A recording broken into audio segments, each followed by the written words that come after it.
Bet kiekvieną kartą negali savo sakyti, na, duotų man šitą mašiną, nes tai yra nesąmonė.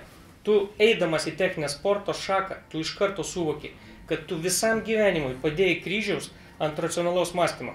Nes, na, sakau tiesiai šviesiai, tu galvoji apie tai, aš noriu ten būti ir aš tai darau. Tai yra biški beprotybė.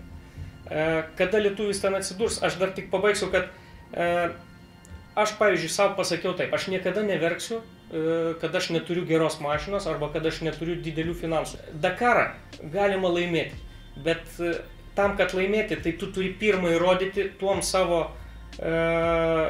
nedideliais finansais, prastom mašinom, bet tu turi kažkur kabintis, ieškoti pažinčių, čia prasideda politika, kažkaip patekti į kažkokį tai ratą, kad tu galėtum bent kažkam įrodyti, kad tu gali pasiekti kažkokį rezultatą. Tai vėl, aš žinau, kad visi, kurie važiuoja iš lietuvių užsienio varžybose, yra šiai dienai labai tvirti ir stiprūs žmonės. Nedaug kas atlaikytų tai, ką turi atlaikyti lenktynininkas iš Lietuvos, kuris bando išeiti tarptautinius vandenis. Tai tas pats, kas faktiškai su guminė valtele perplaukti Atlanto vandenyną. Bet tai yra kažkas panašaus.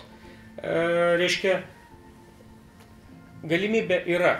Ir mes judam. Ir jeigu aš sakau, jeigu mes kada Dakaro nelaimėsim ar kitų varžybų, aš vėl nešneku tik apie Dakarą, bet mes šiai dienai iš mūsų mažos šalies darom didelį žingsnį tose sporto šakose, nes jeigu kada nors ten lietuvis koks laimės, tai aš žinau, kad aš jau bent savo indėlį būsiu padaręs, nes visą savo patirtį, kurią esu sukaupęs dabar, perdavinėju ir perduosiu visiems, kurie važiuos tenais. Tai yra, aš jau esu palipęs 3 laipteliais, o dar laiptelių tų daugybę. Bet kuris lietuvis, kuris važiuos, jisai iš manęs perims tos laiptelius ir eis iškart nuo to. Jisai padarys dar 3-4.